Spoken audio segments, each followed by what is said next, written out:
Hi, everyone. Welcome to the 700 Club. I'm Andrew Knox. Israeli Prime Minister Benjamin Netanyahu is raising the stakes on Hamas, announcing he'll scrap the ceasefire and resume the war if hostages aren't released on Saturday.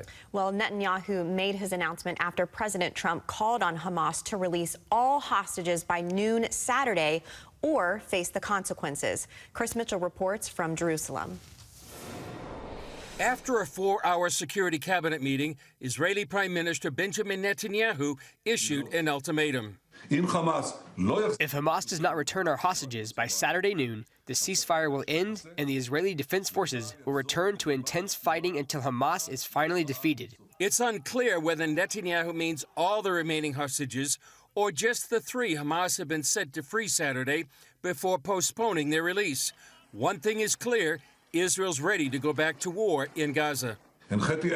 Last night, I instructed the IDF to amass forces inside and surrounding the Gaza Strip.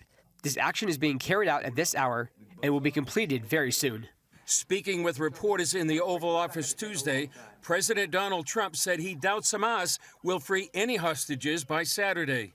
I don't think they're going to make the deadline personally. I think they want to play tough guy, but we'll see how tough they are. In a meeting with Jordan's King Abdullah at the White House, Trump repeated his plan of resettling Gazans in Jordan and Egypt after Hamas is defeated. We're not going to buy anything. We're going to have it, and we're going to keep it, and we're going to make sure that there's going to be peace. One reporter asked the president under what authority he would take over Gaza. Under the U.S. authority. Trump wants Jordan and Egypt and other nations to take in the people presently residing in Gaza, an issue the king sidestepped in the Oval Office. Well, I think, as I said earlier, the president is looking at Egypt coming to present their plan. As I said, we will be in Saudi Arabia to discuss how we can work with the president and with the United States. So let's wait until the Egyptians can come and present it to the president and not get ahead of ourselves. King Abdullah has promised to take in 2,000 sick Gazan children, but after the meeting, he issued a statement opposing resettling Palestinians outside Gaza. Egypt's President el-Sisi also rejects the plan and canceled a scheduled meeting with Trump next week over the issue. Chris Mitchell, CBN News, Jerusalem. All right, thank you, Chris. In other news, when a president takes office, talk usually centers on the first 100 days. In Donald Trump's case, it has been fast and furious since day one. Here's CBN's David Brody.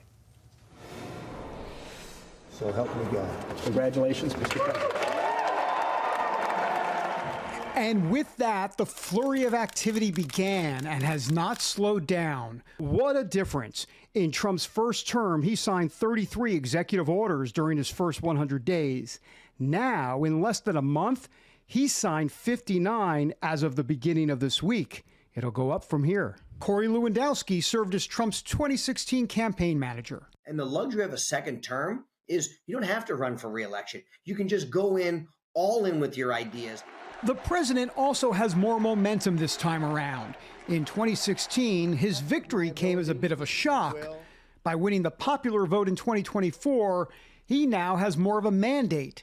8 years ago, only 49% approved of his inaugural address. This time, that jumped to 62%. He also has a more supportive GOP in Congress that is wary of crossing him. Case in point, certain cabinet choices labeled controversial are making their way through the confirmation process.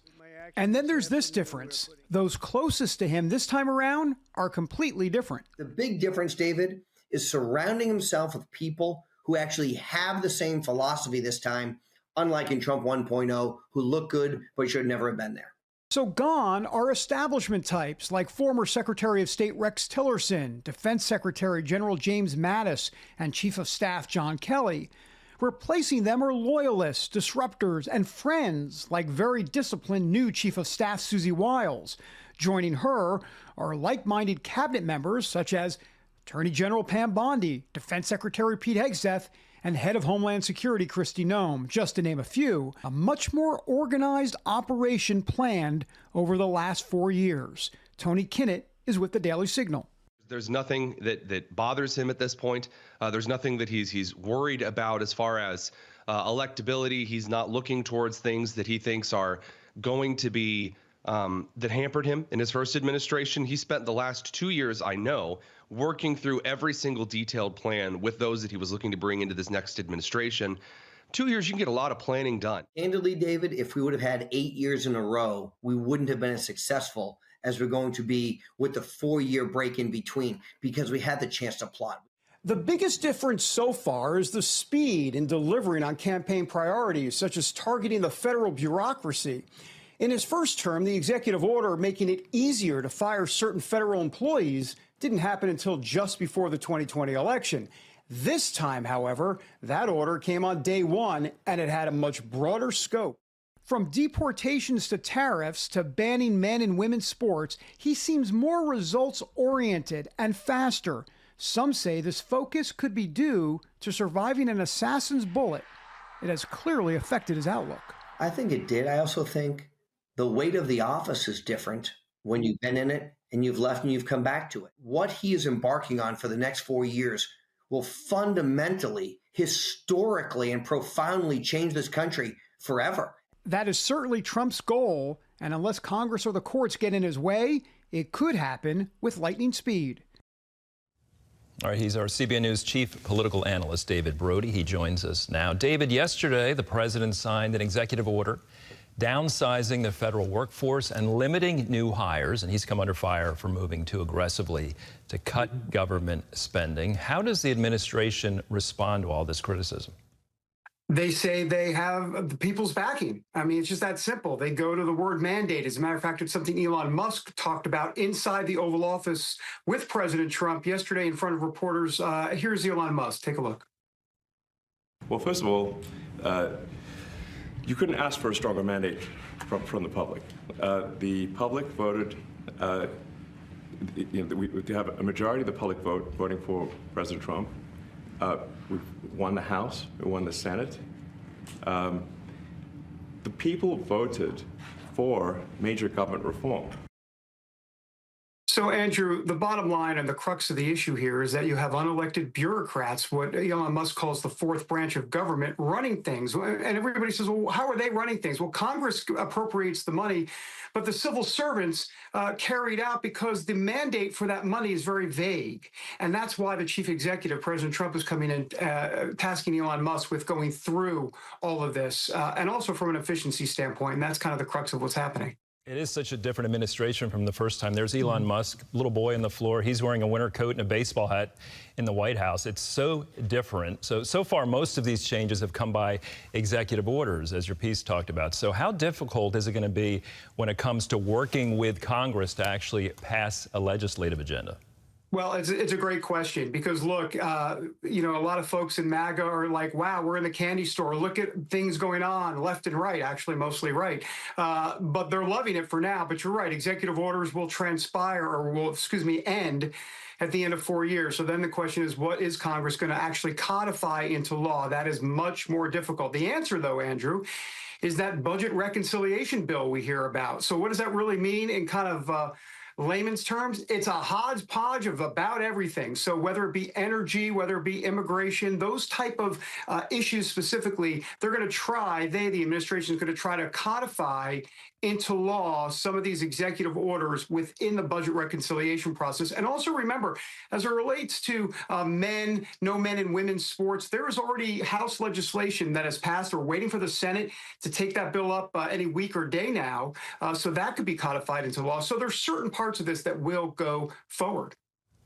What do you think of the lightning speed of all he's done? If you're a Democrat serving in office or just someone who didn't vote for President Trump and you see all these initiatives and then you hear he's, talking about paper straws and pennies and the Gulf of America, he is everywhere and talking about everything. How are they reacting to the speed at which he is moving things? Well, it's a great question. It's just the way, of course, Trump likes it. The Democrats are in a pickle, as my dad would say back in the day, because they don't control any of the levers of power of government right now.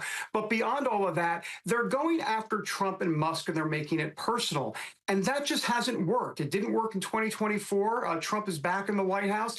And the part of the problem here is that you basically have an untenable position if you're a Democrat. You're basically saying, yeah, keep the government waste going. Don't worry about efficiency. We want business as usual. The American people don't want business as usual. Now, Trump is taking it to extremes, but the bottom line is that's what the people want. And Democrats are making this personal against Trump and Musk, and I'm not quite sure if that's the winning ticket.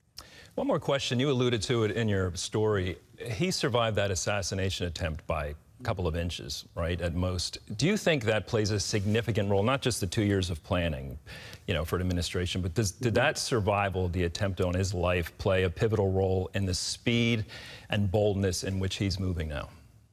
I think it's two things. I think, one, it's the assassination attempt, and two, they had 4 years to literally, I'll use this word, kind of plot strategy, if you will. I mean, this is a well-oiled machine, Andrew, as you know, and a lot of people are going to say it's haphazard, it's been wild. They have a plan. They've had a plan since day one. They've been plotting what they're going to do. Day 1, day 2, day 18, day 43. They know what they want to do. And now executive orders at the White House have been commonplace. It's like 3 p.m. Eastern every time there's executive orders. It's like story time in America. It's just been wild. All right, David, thanks so much for being with us. Appreciate it. You bet. Thanks, Andrew.